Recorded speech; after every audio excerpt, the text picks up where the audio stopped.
Okay, hello all. We are reaching the end of Phl101 summer 14. And I'm recording this final video for you to discuss the final writing assignment and a couple of bookkeeping items at the end of the course. So, if you check your syllabus, which I have a copy of, I'm sure somewhere, you'll see that there is a final rating assignment worth 15% of your final grade. It's sort of a short guy. It's between 3 and 4 pages, 750 to 1,000 words. I go by the word count, not by my page guesstimation there.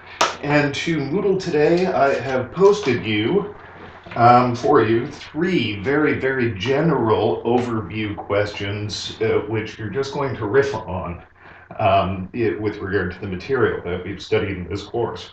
So I'll start off by reading this. Philosophy 101, Summer 14, Final Writing Assignment.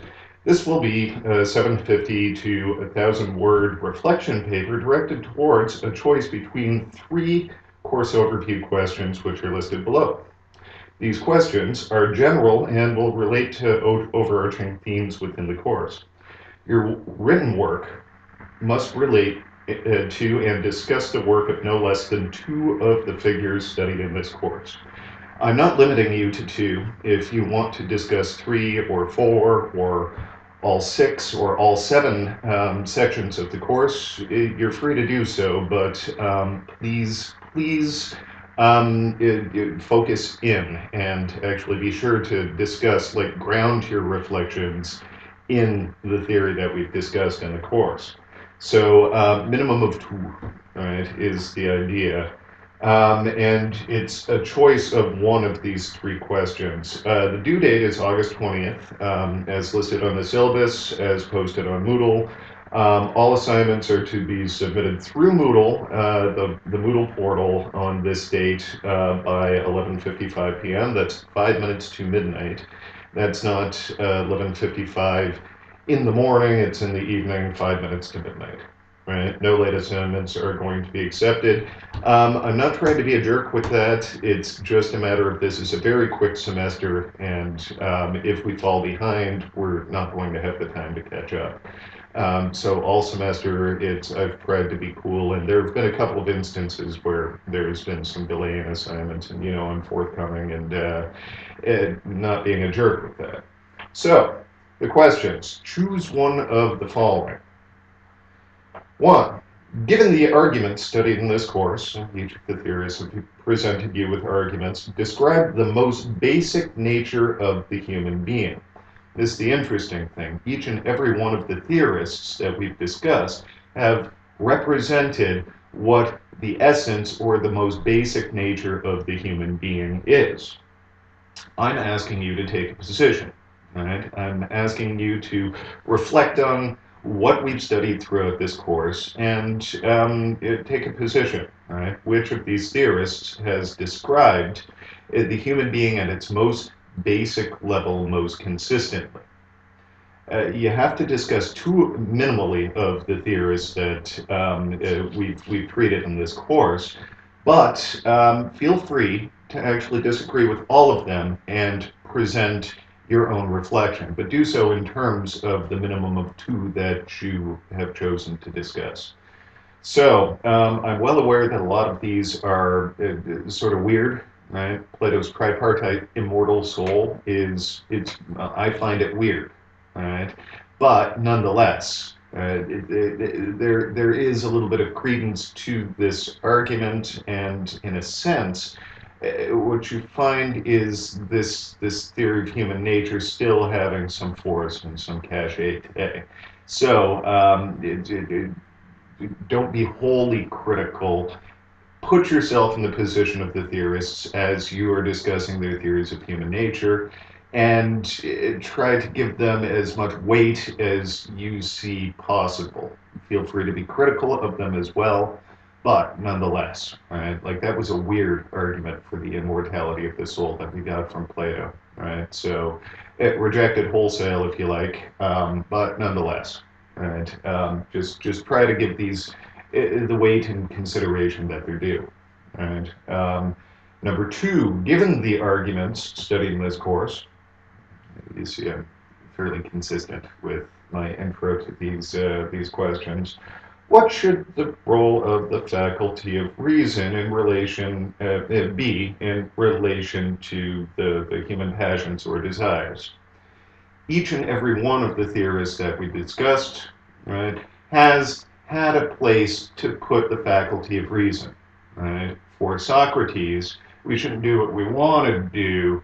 If we know what the good is, we must do the good. And ultimately, it's reason that tells us what that good is through that critical life of inquiry. Plato had that very specific role of reason. It should be the charioteer in control of the other parts of the soul, right? So reason should be in command. Hobbes has a very diminutive sense of human reason, right? It's good for calculating cause and effect, good for detecting threat and advantage, and it's basically the tool of the passions. Likewise, for Nietzsche, reason is the tool of the passions. I skipped Aristotle, and it's that faculty of reason, that rational point independent of all experience and desire that allows us to, in a sense, train ourselves or bootstrap ourselves and develop those good sort of habitual dispositions that constitute character. Right. So, and again, Kierkegaard, right, where relation that relates itself to itself in the relation, that sort of thing, that pretty well rejects reason, any sort of rational self-control as a solution, and actually turns to faith, which is funny, but really kind of representative of the modern Christian point of view. Give it up to God, right? And then, have I mentioned Nietzsche yet? Yeah, anyhow. Nietzsche's got his own sort of reason and philosophy, and reason's job is to kill the passions, claims Plato, right? But it claims Nietzsche about Plato and Socrates and whatnot, right? So he's got his critical reflection on that. So, right, question one was most basic nature of the human being, right? Third, human nature, right? Who's got the best one? Treat minimally two. What should the role of the faculty of reason in relation to the human passion? Should we use reason to control the passions, or should we, like Nietzsche claims, spiritualize the passions, or should we just give it up to faith? Or in the Hobbesian sense, since reason is a tool of desire, right? Should we create a big honking political entity that is contractual, artificial, and rational to protect us from ourselves, et cetera, et cetera, et cetera? So you've got lots of meat for those first two questions, right? And then finally, number three, and this is sort of a lead into my ethics course, and the ethics courses at Oakland generally. Given the argument studied in this course, discuss the nature of moral obligation. In what sense are we obligated to one another? Right? Plato's morality was generally inward turning. Right? Socrates' morality had sort of a democratic flair to it, right? And sort of fostered a life of inquiry, et cetera, right? So most of the theorists that we've studied have some sort of treatment of moral obligation, right? So that's your question three. And like I say, it's between 3 and 4 pages. These are quick, they're short papers. They're very short, right? I'm giving you a full week with this material. They're not due till the 20th by midnight. So you should have lots of time to think through, plan your responses, et cetera, so you're choosing one of those questions. So I continue on the assignment page. For your reference, I posted a sample structure for philosophy papers to Moodle. This is meant to be a suggestion for the organization of your thoughts and arguments. It is not a requirement that you conform to this structure. What I initially designed the paper structure for, and I've actually got a copy of it printed here, is basically another Phl101 100 course that I was an assistant for at the University of Windsor. And I was working for, frankly, the scariest professor I have ever met. She studied at the Sorbonne with theorists that I can only imagine the rigor that she went through and that sort of thing. And she was as hard a grader as I've ever met. Right? So I sort of figured these students in these classes are going to be eaten for lunch if they don't have well-organized papers. So this is just what I do. This is how I lay out a philosophy paper, right? And I break it down into sections, right? The introduction, right, should include the main thesis of the paper and a summary of how this thesis is to be defended. Also, you should give the reader an idea of why this is interesting, controversial, important, whatever, right? So that's a very quick introduction. Here you're taking a position. This is my thesis. This is how I'm going to defend it. And this is why it's interesting. All right. Part one is usually going to be the background. This is where you're just doing your sort of presentations of the positions of the theorists that you're going to study. So Plato claims, Aristotle claims, Socrates claims, and et cetera, et cetera. But it should try to set up the following sections of the paper. The remaining parts of the paper, and yours are short, so this is going to be quite easy for you. It should be devoted to supporting your arguments. This is where you make and support your arguments. So now that we've got an idea of what Plato and Aristotle are claiming, right? I plan to argue that Aristotle is better than Plato for these reasons, and you examine each of the reasons and do your comparative account of the two, right there. So then I've got a summary section listed here. I used to require a 10-page paper for these courses. You see, I'm being nice, right? The summary for a 10-page paper, or like, for example, for my dissertation, which a chapter actually goes on for a good 50 pages, I find it very necessary because I forget what I argued at the beginning of the paper by the time I get to the conclusion of the paper. So here is a brief summary of what we've seen, kind of thing.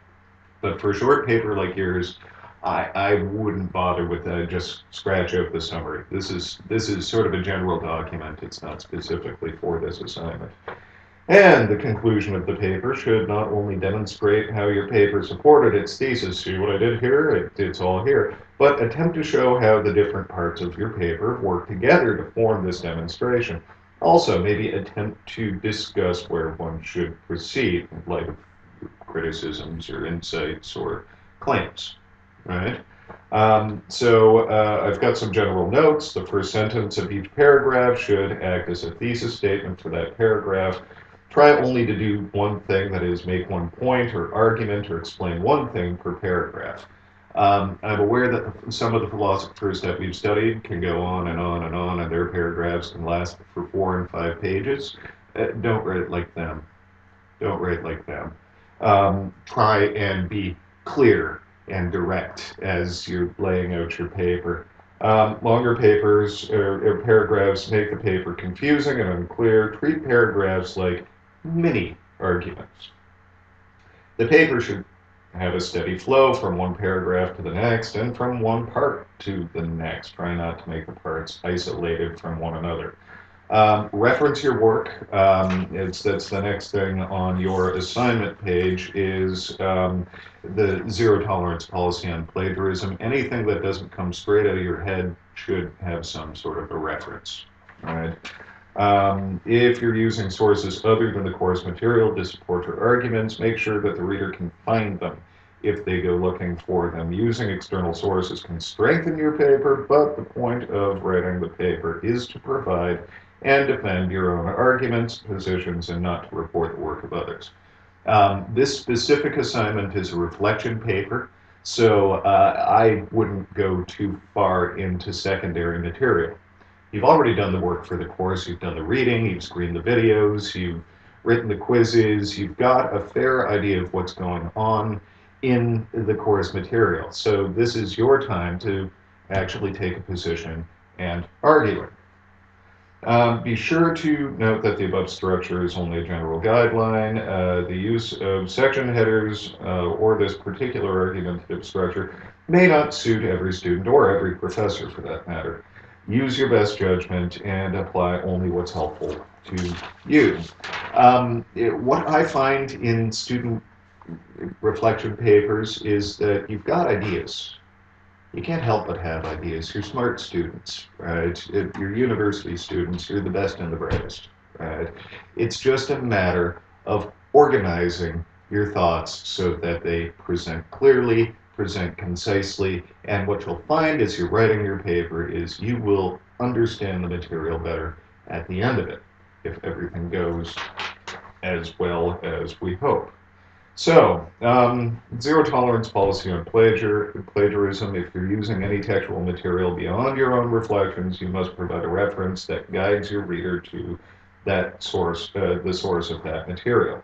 Read the course and OU policies on plagiarism carefully and ensure that your work submitted work is properly referenced. Note if you're unsure how to properly cite the work required or what is required from you with regard to the important academic integrity issue, please avail yourself to the Cite Rate program, and there's a link to that on the course syllabus. That said, I'm liable to get a bunch of questions from you with regard to exactly what reference style and that sort of thing. I use either MLA or Chicago, but it doesn't matter. Pick one, be consistent. Like I say, the point, and at this point in your education, we should be more concerned with the point than the specific formal structure. Like if I'm reading this claim, well, where did you get that quote from? Frankly, I mean, Nietzsche is a great example.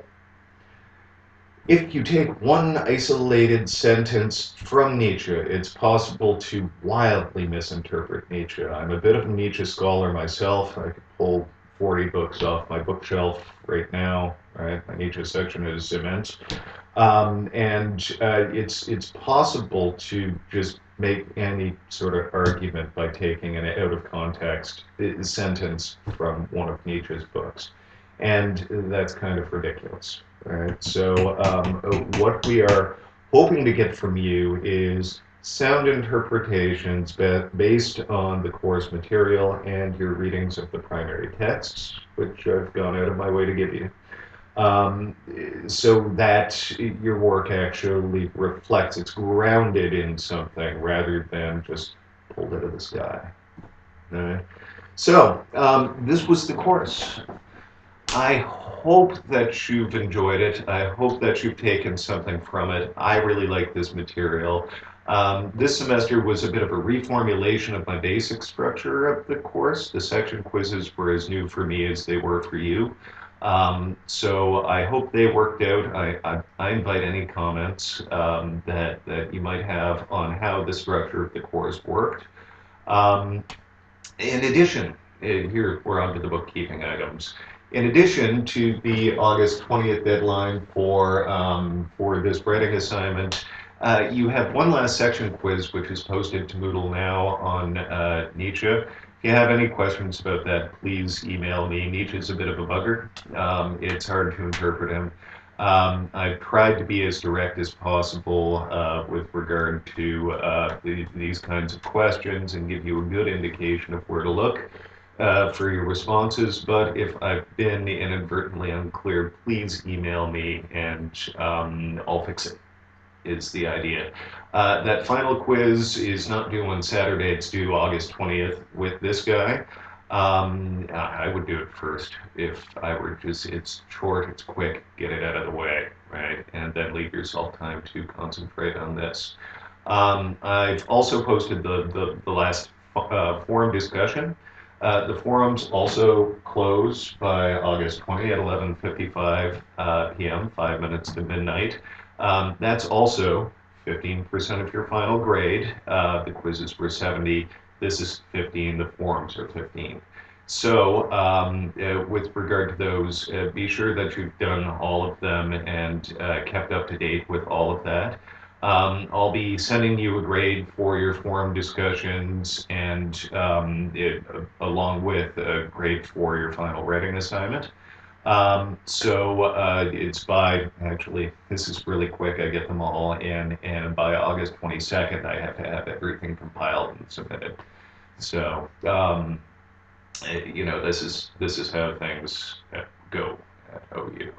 But nonetheless, I look forward to reading these papers. I look forward to reading the rest of your forum posts. I look forward to reading your quizzes. It's been a nice summer semester. I love summer semesters, right? They're quick. We get to go through lots of interesting material. And there's not too much else necessarily on our plate. Of course, I've had a busy research semester myself, but nonetheless.